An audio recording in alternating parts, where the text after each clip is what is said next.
Hey everyone, this is going to be the first video in a short series that takes a look at stitching together tracked images both for panos as well as singles, blending them together with foreground shots, and then doing some advanced editing techniques both in Lightroom and Photoshop. So to start this, we're going to take a look at stitching together pano images. In this example, I went with a fairly complicated one that includes 9 images per row across 2 rows of images, all tracked, about 2-minute exposures each, that we're going to stitch those together. We're going to do the same for the foreground and then blend both of those together in Photoshop for final editing. So to start, we're going to do this first utilizing just Lightroom's panorama stitching features, which aren't the best, but often can give you some good results. The second will be through using software called PTGui, which is a paid software. It's relatively expensive for what it is, to be honest.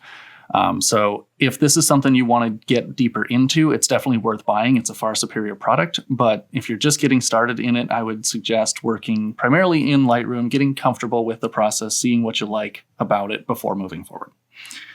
So as I said, we're going to use Lightroom first. And to do so, I'm going to select all 9 of my first row of tracked images.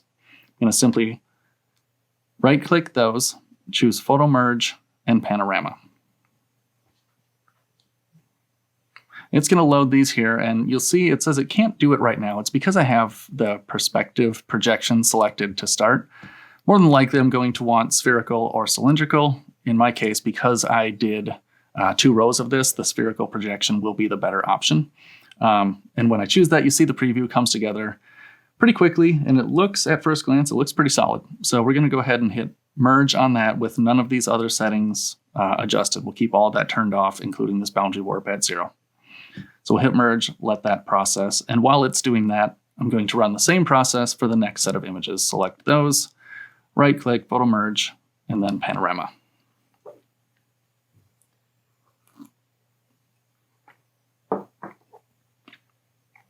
Okay, so same thing here. Let that preview build with the spherical projection selected. Everything looks reasonably okay at first glance, so we're going to just leave all these settings off one more time, hit merge, and let it process as well. While that's running, we've got the first one done here that we can go ahead and take a look at. So we'll let that preview load the high resolution, and then just kind of give a quick glance through this image, looking for any issues in the image that we're going to have to either fix now and redo or fix later in post. So we'll take a look. We'll take a peek at that.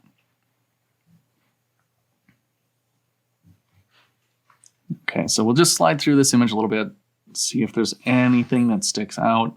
Like I said, at a quick glance, it looks like it's doing pretty well. I see something here, and these are the types of things you'll want to look out for. You see it kind of made this flared star, weird little overlap. Not a big deal. We can fix that one in the edit, but something worth noting. If you see anything major, that's really what we want to pay attention to. And I don't see any huge problems other than, of course, a bunch of satellites and planes that go through the image, but that too is just something we'll deal with. So that one looks pretty good. Let's go back to the library. We'll take a look at the other portion of this, looking for the same issues.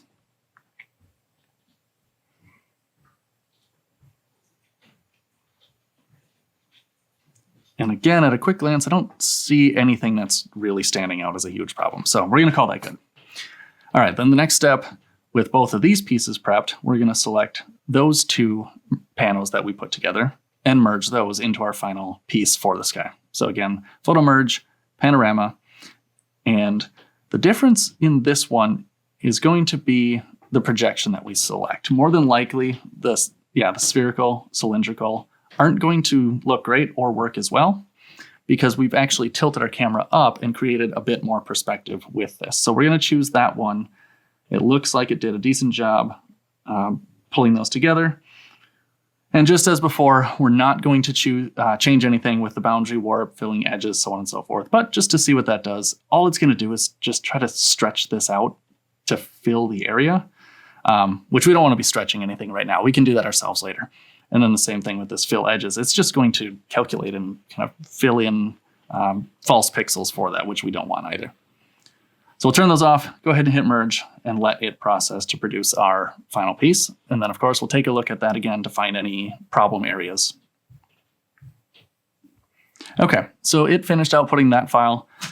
Once again, we'll load that up, we'll scroll through, zoom in on this, and take a look at the problems. Now, I'm not surprised to see that there's a lot more issues in this one when you merge those two together. But again, there's nothing here that's so severe that it's going to be a major issue in our edit, but it's worth noting. So again, we've got more of these little pinpoints that have some shadow areas around them. And these usually show up right along the edge where the software decided to stitch these pieces together. So if I pull out a little bit, you can kind of see this line connects in between all those problems. And it continues on through here. I suspect we'll find a bit more over on this side. Actually, that side looks pretty good. So it is mostly that area. Not a big deal. We'll deal with that in the edit. But it is one of the downfalls to Lightroom's panorama software, especially when stitching together these tracked skies.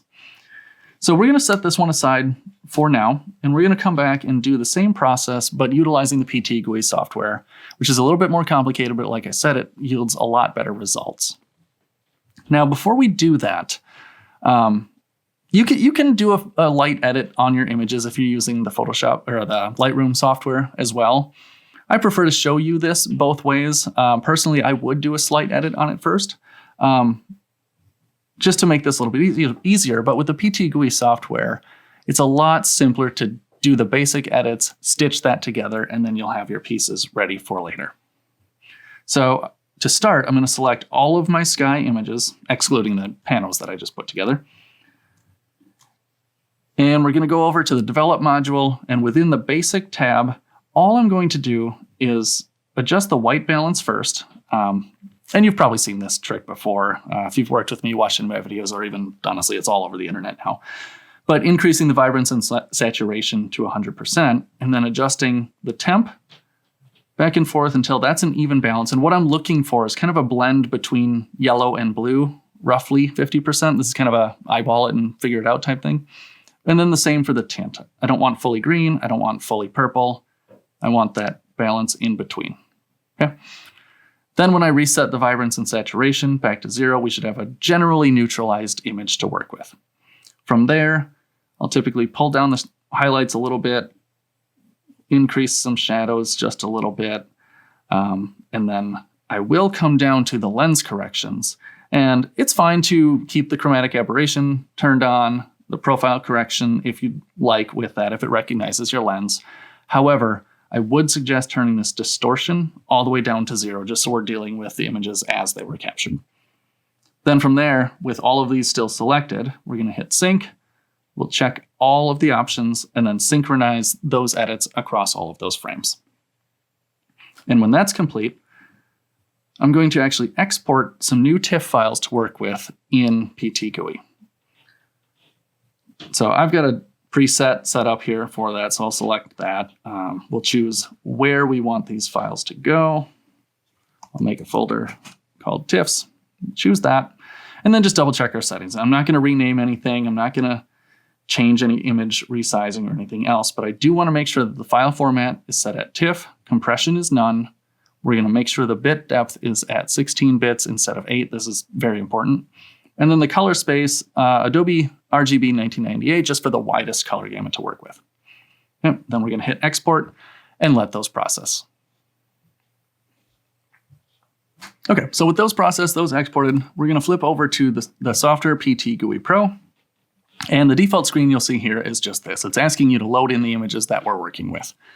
You can either choose load images and select the files from a Finder window here, or what I prefer to do is just find those wherever I saved them and then drag and drop them into PTGui. So I'll select all of my TIFF files, drag those over, and you'll see it starts to build all of the thumbnails for those images.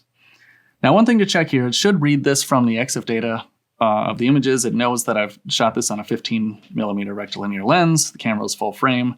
If these show up as incorrect for you for any reason, you can click on that and manually set those settings. But once that's in place, all you're going to do is hit Align Images and let it process. Now, it's warning us that it missed a couple of alignment points on some of these images. And the way that this software works, excuse me, the way that this works is it has control points on all of the images that where they overlap, those control points line up. And that's how it gains such incredible accuracy in stitching these images together. But when it doesn't have those, we need to go in and manually add those and or adjust as needed. So it's asking me, do you want to add those now? And we're going to say, yes, we do. And it's telling me now, image 1 doesn't have any. So more than likely, that's the problem. So we're going to hit that, and we look at image 1 on the left, image 2 on the right. These are the two images that overlap one another. And what we need to do is manually add the control points where similar stars overlap one to the next. Now, it can be a little bit challenging in finding some of these when you have so many stars in the sky, but you just take a minute to analyze this, compare the two, and see where they overlap. For me, the obvious ones right now, you'll see this little triangle of stars on the bottom left here is the same as this triangle on the bottom right of this image. So I'll start there. On image 1, all I'm going to do is put my cursor over one of those stars. I'm going to click and hold and just drag that crosshair right into the center of that star. Then I'm going to come over to image 2 and do the exact same thing on the same star. Now it matched control point 1. We'll just keep doing the same thing for these next couple stars here. We'll put another one on image 1, the same star on image 2. Okay. And then we'll do this third star in that little triangle we identified. And you'll see the software now already started to determine, oh, hey, that's one that overlaps, but it's just a little bit off. So we're going to click and drag that to the center. Now we've got number 3 lined up. And when you have these in place, it makes it a lot easier to start finding the next ones that overlap. So in this case, if I just look straight up all the way near the top of the frame, I see this one bright star here translates to a bright star here. Now, the perspective will shift a little bit, so it's not going to be directly straight up from frame to frame, but it's relatively close and easy to identify. So I'll do the same thing and put a point on that star. You'll see it mostly found it over there, but we'll put that point a little more accurately. Okay. And that should be good enough to get these to line up. So I'll come back to the project assistant. I will hit Run Optimizer. It's telling me, yes, in fact, this is very good. So that should work. We're going to proceed, hit OK. And then we'll go up to Window and choose this Panorama Editor, which was already open in the background if you just want to slide the window out of the way. And it's showing you what it has put together already. Now, what we need to do is just adjust this panorama to try to level out that horizon line as best we can, and then just double check the quality of the stitching. So the first thing I like to do is just attempt to use this Straighten Panorama button. If I click that, per usual, it doesn't want to do it. We need to do this manually. So what I'll do is use these sliders on the bottom and on the left to open up this canvas quite a bit more, just to see what I'm working with. And then we just click and drag on this image and move it around until things look as straight as they can be. I'm paying attention to both that horizon line as well as this left and right skewing. You see how it kind of makes that curvature. So we'll get that as close as we can to straight. Okay, and when that looks good, then if I want, I can reframe the canvas that we're working with to crop off some of the unnecessary stuff, though it doesn't really make a difference other than file size, because we can crop that later. But when I get that close, that's looking good. Then we'll just come back to our main window here. We'll go down to Create Panorama and put in our settings. Now, because I output TIFF files already, I'm just going to stay with TIFF. We're going to change the file type to that and make sure to hit the settings here, because we want to change that from 8 to 16 bits per channel again. Make sure the compression is at none, since we want to retain all the data that we can. And the transparency is fine, we'll leave that alone. Hit OK. And then finally, choose where we want to save this file. Excuse me, I'm going to keep it in that same TIFFs folder, but I'm going to call it Stitched. Hit save, and then simply hit Create Panorama and let the software stitch this together and output our new TIFF file. Okay, when that's done, we'll switch back over to the Finder We'll find our stitched file and just take a quick look at how that appears. Now, it might take a little bit to load since this is, I saw nearly a 4 GB file. But just wait that out. Okay, here we go. So again, it looks like it did a pretty darn good job just looking at the preview here. So what I will do next then, just to keep things organized, is I'll take that TIFF file that was just output, and I'm going to import that back into Lightroom. So go back to the library view, find my file, and just click and drag that back into the library. And since I don't want to copy anything, that file's fine where I have it saved. I'm just going to choose the Add button here and then simply import. Now, depending on your system, the file, sometimes it'll pop up a warning saying that it's too large to import into Lightroom. If that's the case, you have to make a choice either to work directly in Photoshop only or scale that file down and then re-import here if you don't need that kind of resolution. In this case, it worked just fine. It took a minute to build the preview, but everything's okay. So now we can go in and zoom in on that a bit more and just double check everything if you'd like. Yeah, and overall, this looks pretty good. You can see it didn't produce the same kind of issues with those kind of weird shapes around some of the stars where it overlapped. It's a lot cleaner image. So that's one of the major benefits of PTGui. There's a lot more that software can do, but we're going to keep this video fairly simple and just stick to what I showed there. Okay, so now we have our sky piece stitched together. We just need to do the exact same process for the foreground pieces. I'm going to do this both in Lightroom and PTGui, so we have the two to compare and contrast, and come back when that's finished.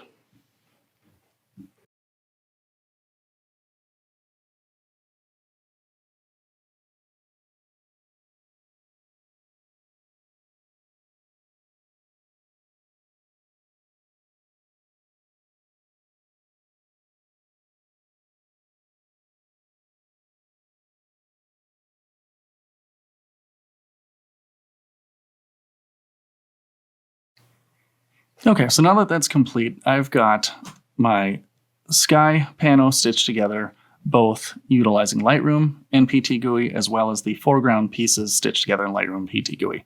The one that's on the screen here is the output from PTGui. You see the stars are obviously all trailed.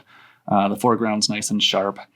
We do have a couple small issues along the horizon line that I could have spent a little bit more time correcting in PTGui, getting that stuff perfect, but I think it's worth keeping this here just as something to demonstrate what can go wrong with it and the little things that you'll have to work with in the edit.